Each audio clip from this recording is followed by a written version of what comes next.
Hi, Rachel. Thanks for joining me this morning. No problem. Can you introduce yourself and tell us a bit about your involvement with creative arts? Yeah, I'm Rachel Stockdale. I'm an actor and theatre maker. I've also done some assistant directing, some writing, and I teach drama as well. Brilliant. So, when did all this start? Was this something you did from childhood? How did you get into this? Yeah, basically, I was really, really shy as a kid, loved reading, really quiet, was getting a little bit bullied. And my parents had this brilliant idea that I would start kickboxing, and my grandparents had a brilliant idea that I would start drama. And I did both. And I think they probably regret it.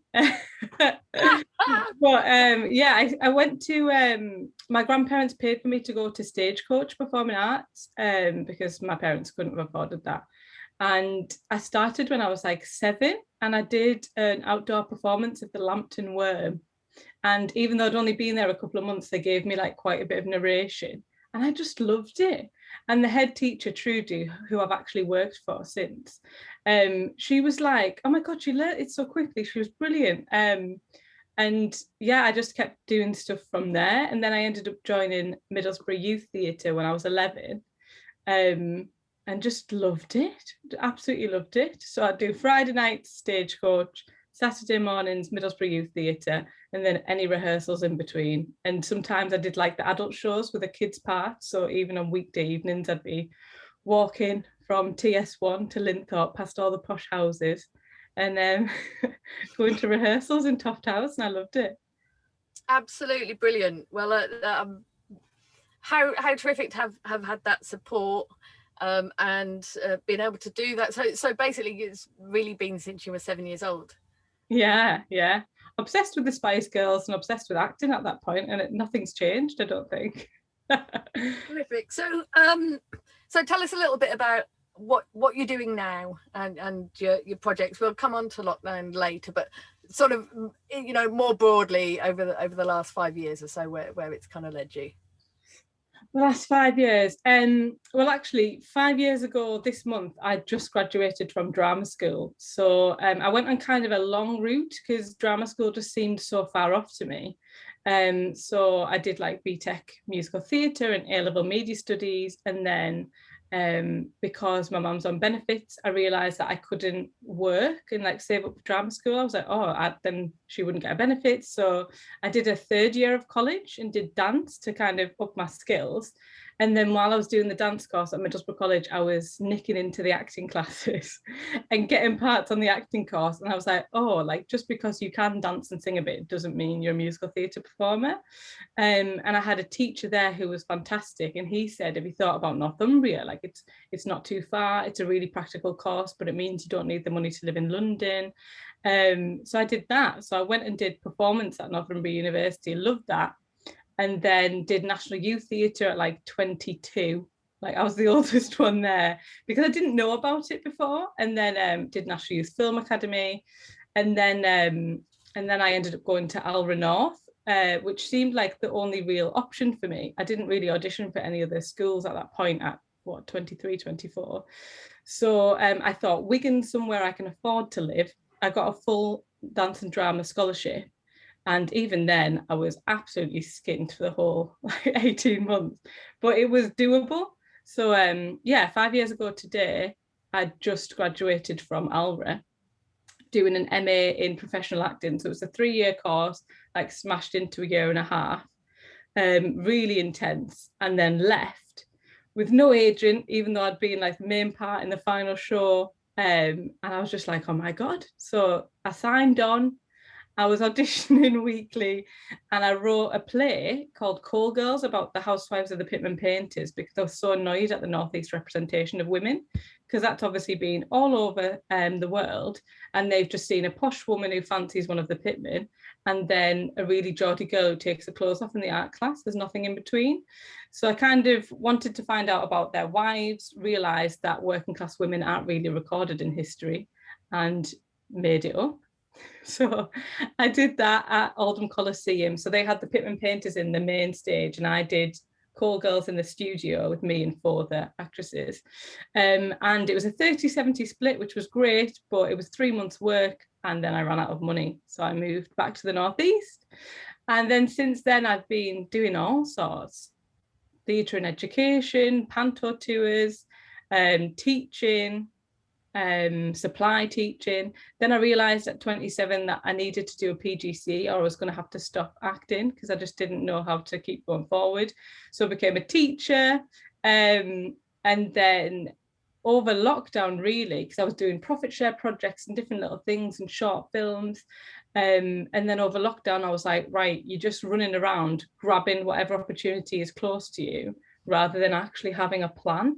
Because I trained in screen and radio, and I've never done either of those things. Like, I've never spoken on telly, and I've been graduated 5 years. So I kind of made a plan, like, right. So I really specifically sent off to certain agents, ended up signing with a fantastic London agent really recently. And then I wrote a short film called Bin Day, which was like Alan Bennett Talking Head style, straight to camera, as if it was like a partner that I'd found in a back alley. And then filmed that and then sent that to the agents, started contacting casting directors and just trying to be really proactive. And I think lockdown's been really helpful because school's closed for a bit. I couldn't do my day job and I had to go, right, put all your time into this. So I feel like I've progressed further. And then I've been writing a one-woman play called Fat Chance as well, about life as a size 18 actress and all the ridiculous things that come in the industry with being bigger, like turning up and going, oh, can you fit in this size 10 dress? Like, absolutely not. So just, yeah, so I've been writing out of frustration really and lack of representation, and kind of realizing that people are less likely to let me on stage. So TV might be an easier way through. So that's kind of the last 5 years of just knocking on doors and not being allowed in, really. There's just so much there, isn't there?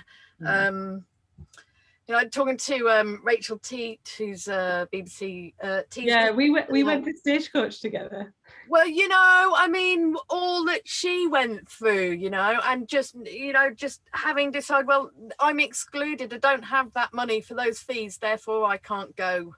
But making her own way, and you facing exactly like, how many barriers have you faced and how many people would have given up, and your perseverance is really commendable. Just this running theme, Carmen Marcus, a local writer, wrote this incredible book and was told it was regional, and she kept thinking, what do you mean regional? It's about a little girl growing up, it's about relationship with parents, it's like, it's completely universal. And they basically meant it's like, it's working class, like, and it's Northeast. And her talking about the barriers for being a working class writer, which I'm sure clearly applies to all the arts. It's like, having to, the work that you have to put in to just get at a lot of people's starting points. They already have all that, and it can take you like 10, 15, 20 years even to get to the place where they started off from, and it's just so unfair. And I kind of think I'm like, this should be the year where everything changes. I think all of the people should kind of unite under this banner of just sorting this, just getting some equality. And I take heart with Line of Duty being so massive on TV right now, and it's that big that everyone's forgot to comment about the accents. It's like, it's just brilliant, and everyone wants to watch it. So I rewatched it all recently. It's just so good. Yeah, exactly. And I think maybe Shane Meadows has had a big part to play in the way that you are now allowed to make TV about people from different parts of the country that have regional accents, and it doesn't need to be all about the accent and a big joke on that. It can actually be. I always have as well in auditions where people go, oh, so you're a Geordie, and I'm always like, am I not going to get the job if I tell you I'm not? Like, it's that weird thing of like, at the minute Shane Meadows is casting people from Yorkshire, and I've emailed my agent and said, I just want to highlight I'm from Middlesbrough, which is technically North Yorkshire, because I know for a fact he won't know. He'll just go, oh yeah, Rachel's a Geordie. Yeah, I really want to apply myself, but it can't. My accents, if I try them, are just comedy, and I'm not sure it'd work. So thanks for sharing that. I think it's so important that people kind of realise that the absolute dedication and the things that people have tried so hard just to be able to do the thing that they love. And I'm really hoping you get a lot of success with what like, as you say, you're branching out in every way possible. Something's got to bite. Hopefully. I think I'm at the point now, I've just turned 30 and I'm like, right, I need to try all of the things so I can say I have tried everything. That's kind of where I'm at the minute. Yeah, well, part of what we're doing here is, finding ways to work with one another and help catapult each other towards that kind of success. So if anything that we can do, then we will do. I've got all kinds of plans, but I'm not. I'll wait until all this is done before I start announcing anything. So, we've covered so much of this. But I guess, I do normally ask the lockdown question. You've already covered some of that, but I'm just kind of wondering, is that what you're doing now? Are you adapting more to the idea of like recorded work and filmmaking and that kind of thing rather than the stage? And is that because it's the stage you're not getting anywhere, or is that to do with lockdown as well? Yeah, lockdown kind of happened. I was supply teaching. I was sent home because I'm asthmatic. I was like, oh my God. And then 2 days later, theatre closed. And I thought, right, so you trained as a teacher as a backup. Schools are closed. Theatre's gone. Like, I have no way of earning money right now. Like, oh my God. So I just kind of, my pay that came in that month, I just kind of held on to it and tried to spend as little as I could. And then got a little bit of furlough for a little bit from supply teaching, but not much. And then I started teaching acting on Zoom. So I teach acting for screen on Zoom like 3 or 4 days a week. And that's just enough to pay my bills. And I thought, right, this isn't a time when you're going to make money. This is a time when you've got time. So I'm seeing it as an equalizer, because normally when I'm self-taping or auditioning, I've got 3 jobs. I'm supply teaching, I'm private acting teaching, and then I'm doing bits on the side, maybe a profit share play or something. And the work isn't of the standard that I would want it to be because I don't have the money or the luxury to do that. So I'm like, right, I can now make the work that's the level that I think is my level. So the first thing I did was panic and buy a microphone and make a voiceover studio in my downstairs cupboard. I live in a downstairs flat, in a cupboard basically. So I like emptied it out, chucked out a load of decorations, put some curtains up, got a mic, and got a voice reel sorted, because I thought that's some way of bringing in some money. And then I also got a better self-tape setup. So I bought like a backdrop, a mic I can plug into my phone just to improve that. Because at the time, I'd had a theatre audition that had been cancelled and put into a self-tape, and it was 15 pages. And I was like, wow. So I had to like learn that and film that on the fly and like hope it was okay. And then the project got shelved anyway. But yeah, so getting loads of theatre self-tapes, I was like, wow, this is really strange. So yeah, up my self-tape game, got my voiceover studio. And then I just started looking at my career and going, right, this is an equalizer. It's not for other people, but for you, you didn't really have much else going on. So it was a time to contact agents, like I say, and get a better agent. I say better for me. And then also contacting casting directors and like having that time, because I normally have 2 jobs in one day. So I'll be out at 7 and then teaching till 8 p.m. Like, I don't have the time. And when I've watched previous self-tapes back from before when I had all those jobs, the standard isn't the same. Like, you can see all that going on in my head.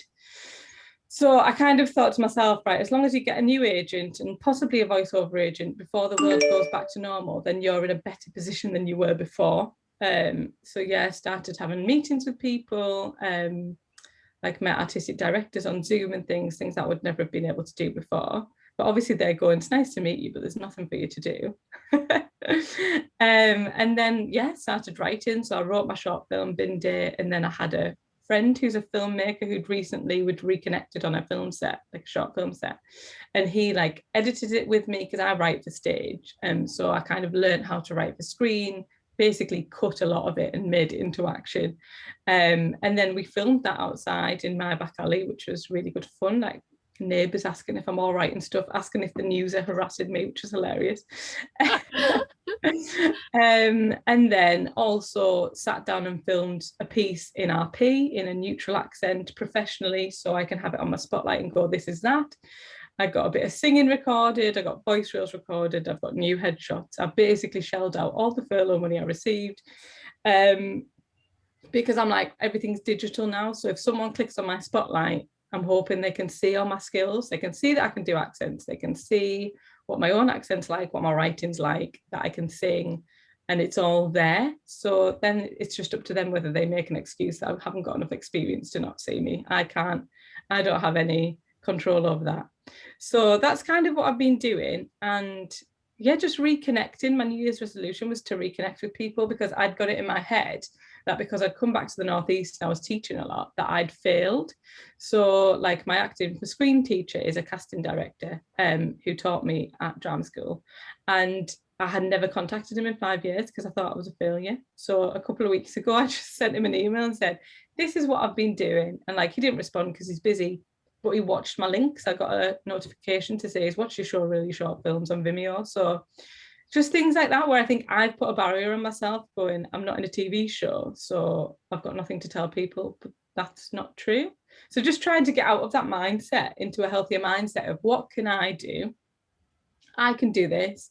Anything else I need to forget about because I'm not in control of that. So that's kind of where I'm at. Absolutely brilliant. Absolutely brilliant. Yeah, again, something that Carmen talks about, that failing to complete, to do that last thing because you've got that narrative of failure, basically. That is a common tale in so many of these interviews, these kind of all the barriers and the challenges that you've outlined so eloquently, and I really thank you for that, because you said some really important things today. And I do hope everything changes, and I'll do everything I can to help make that happen. And brilliant talking to you on here, and hopefully in a few months we can start having stuff, even if it's outdoors, and look forward to meeting you then. Yeah, you too. All right, take care. Thank you.